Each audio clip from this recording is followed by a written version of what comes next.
మరియు ఆమె ప్రేరేపిత గూండాలు చేసినటువంటి విధ్వంసం పైన,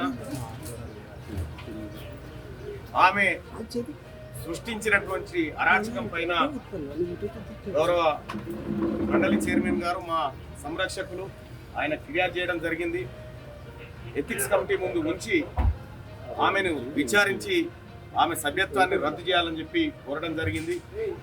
అలాగే నిన్న జరిగినటువంటి ఈ విధ్వంసానికి సంబంధించినటువంటి వీడియోలను, సాక్ష్యాలను గౌరవ చైర్మన్ గారికి సమర్పించడం జరిగింది. ఖచ్చితంగా విచారణ చేసి తీరుతామని చెప్పి చైర్మన్ గారు మాకు హామీ ఇవ్వడం జరిగింది. గత కొన్ని రోజులుగా కల్వకుంట్ల కవిత గారు బీసీ ఉద్యమం పేరుతో బీసీ ప్రజల పైన, బీసీ వాదం పైన దాడులు చేయడానికి పూనుకుంటా ఉంది.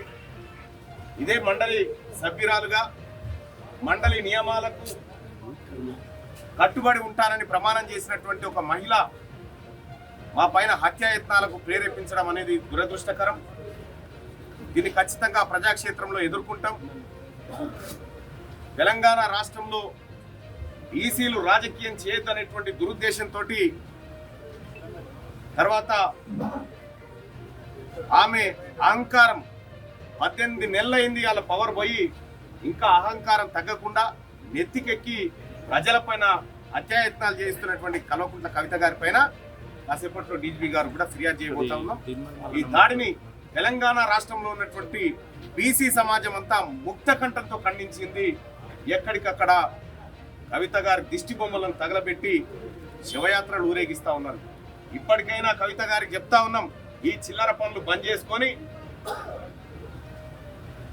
ఉన్న మండలి కాలాన్ని వాడుకోవాల్సిందిగా, ప్రజల కోసం వాడుకోవాల్సిందిగా చెప్తా ఉన్నాం. బీసీ ప్రజలకు అన్యాయం జరిగినప్పుడు బీసీలకు 33% ఉన్న రిజర్వేషన్ 23కు తెచ్చింది కల్వకుంట్ల చంద్రశేఖరరావు గారి ఫ్యామిలీ.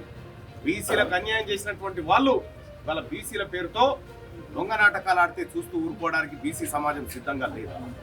సార్, చాలా కామన్గా ఉన్నటువంటి సామెతను వాడినందుకు దాన్ని పెద్ద తప్పుగా కారణం చేస్తుంది. కామన్ కాదు. 2017లో తెలుగు మహాసభల సందర్భంగా కేసీఆర్ గారు ఒక బుక్ ప్రచురించాడు. ఆ బుక్కు సంబంధించినటువంటి సందేశాన్ని కూడా ఆయనే రాసి ఆ బుక్ లో కంచం పొత్తు మంచం పొత్తు అనేది మేము తెలంగాణలో వాడుకునేటువంటి ఒక సాధారణ సామెత అని దాంట్లో వివరించింది ఆయన. అంటే ఈ పాపం ఈమెకు తెలియదు కదా, ఈమె దొరసాని కదా, దొరసానికి తెలియదు మా బీసీలకు ఏముంటాయి, ఎట్లా మాట్లాడతారు, బీసీల సంస్కృతి ఏంది, బీసీల కట్టుబాట్లు ఏంటి ఈమెకు తెలివే కదా. బెంజి కార్లలో తిరిగేటాకు ఆమెకి ఎట్లా తెలుస్తుంది? వాళ్ళ నాన్నని అడగాలి పోయి, ఈ మాట కరెక్టే నాన్న. కాకపోతే వాళ్ళ నాన్న ఆమెతో మాట్లాడతలేడు కాబట్టి ఆ ఫ్రస్ట్రేషన్ ఎడ తీయాలో అర్థం కాక బీసీల మీద తీసే ప్రయత్నం చేస్తాం. కేసీఆర్ ఉన్నాడా, రేవంత్ రెడ్డి గారు ఉన్నాడా, మరి వాళ్ళు చూసుకోవాలి, నాకు సంబంధం లేదు. సార్, మీ పదజాలంతో రాష్ట్రంలో మహిళలు రాజకీయాలకు రావాలంటే భయపడుతుంది. ఇప్పుడు పదజాలం అంటే ఇట్లా హత్య రాజకీయాలతో మాత్రం రావాలనుకుంటున్నా. పదజాలం ఏంటండి? నేను తెలుగులో అనర్గళంగా ఉత్పలమాల, చెంపకమాల పద్యాలు రాసేటువంటి నైపుణ్యం ఉంది నాకు తెలుగులో. రమ్మని ఎవరు వస్తారో తెలుగులో నేను మాట్లాడతా.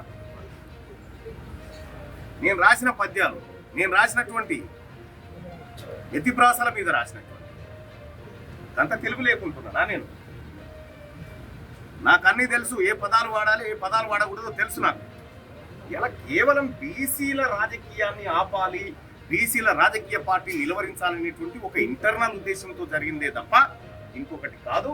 తెలుగు భాషను ఎట్లా వాడాలి, ఏ ఫార్ములాలు వాడాలి నాకు తెలుసు. నేను తెలివి కల్లోని, తెలుగు విషయంలో నేను చదువుకున్నోని. కంచం పొత్తు మంచం పొత్తు అనేది కేవలం అది బియ్యం పొందడం అనేటువంటి అంశం. అది దాన్ని అంటే వాళ్ళ భాషలో ఎట్లుంటుందో తెలియదు. మరి మా బీసీల భాషలను అయితే బియ్యం పొందడం, వాళ్ళ భాషలో మంచాల సంగతి మాత్రం